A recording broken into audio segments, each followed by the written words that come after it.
whaatalo whātu talafola Radio Samoa le nei fo iaso lua, alo mai o talo le tai au.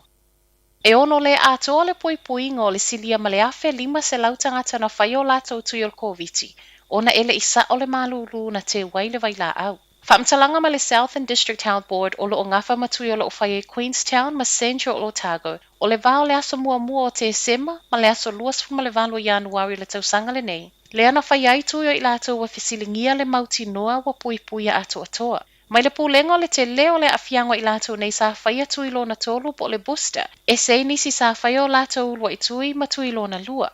Ma o se sasi na whaato a mā weisu e suenga na whai e le vai aso tālu ai. E lo i eise tūlanga la matia i soifua o tangata na whai atui, pau o lea, ua le mauti noa le pui a ato atoa mai a afiango le wha mai. O lea ua toe feso o ta i le pūlenga i le silia ma le afe 5 se lautangata na afia, ma ua toe whaatalo sanga ina le toe anga i e whai isi tui. Ua whaato e sei ma le nofuanga na whai ai tui i Queenstown, ona o le wha le tonu na tūla i mai.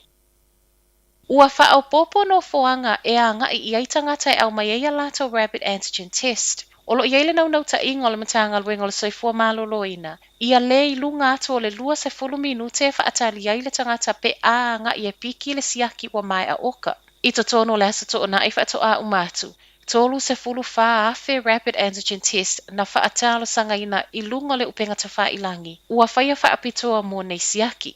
Sa waile aso sa, tufa le tusa ma le tolu tesi ma le 5 miliona siaki i no foangolo o anga i aitangata e piki mai ai. Ua toe sa wai ma le talo sanga ia lava le ono sai, ma ia whaia lofa fo i le au whai ngā luenga o lo o ngā lulua i no foangolo o tufa mai ai. Talo mai na maa ua fua siaki nei mo tangata u whaalongo i nā unga whaapea a inga wa iei cases whaamaunia. O le aso tofi o le vai aso talo ai le aso na whaamau nai. Le te leo rapid antigen test o i tua, pei o nā luai, le tasi tesi ma le 5 miliona.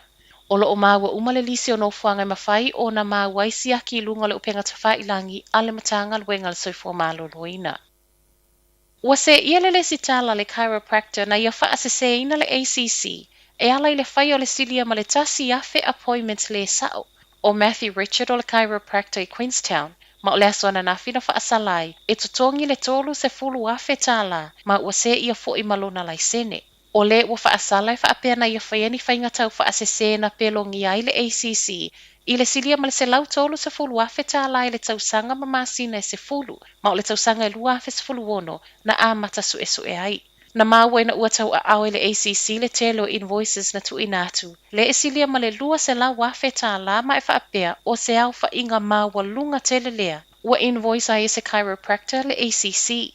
E se mai invoices, na ia whaia fo i appointments whawhau ma whaasese nisi o whaamaumaunga na umi o na ia waaia tangata nanga i atu mowhafo. Wa le tasi, le lua na maua whainga whaasolitu la fono ale chiropractor, ma o lea uo o ailava ina se ia le laisene ma whaasala. A o sa waitalo le Omicron e le ti ngā ina tele. Ma ia ilatou wa afia e ono whaitau vai yaso, masina, ma tausanga e whaalongo ina pea ungol COVID-19. Long COVID o le whaamtalaina le i lātou wa umi vai aso ma masina o whaalongo ina pele tino ngangase. Le tutusa le malosi, ma whainga tau na manawa. Reporti le News Hapolo o whaalia ia Dr. Anna Brooks o i o le immunologist i le University of Aukilani ma na yesu eina le long COVID i New Zealand. E ono iei nisi e o lava i tangata malolosi, e toe whaalongo ina aungal whaamai i le tasi le tolu masina talu o na maua.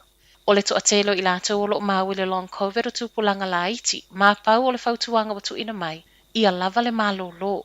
Ai mo i lātou e le ia afia el COVID ma ia Brooks, ia tau mamau ma ia whaia pele mask e mautino ai e te lea afia i le whaamai. Tala muli, o le whaai unga le vai aso whaato a umatu na whaatu ina i le matati o le toʻatele na wala au le tasi. Whaamawina St. John ma le Wellington Free Ambulance, lua afe tolu se lau lua sifulu lua telefoni whaau atu i le aso sa. Tusa le wa se lau e sili atu ai nai lo le aso to nai. O au nanga nei ambulances o lo mawhaiona nga wa aitangata ua mau le whaamai e au noa ma se totongi. Ma ua toe whaatala sanga mai ai ia lava le ono sai. Ma ia i loa e ono umi se taime whaatali ai ono wa uti le au whai ngā luenga. E le ngata i lea wa talo sanga mai fo i ia wala au i na o taimi ua matua i mo o mi ai. O tala nao le tai au, manuia le nei aso.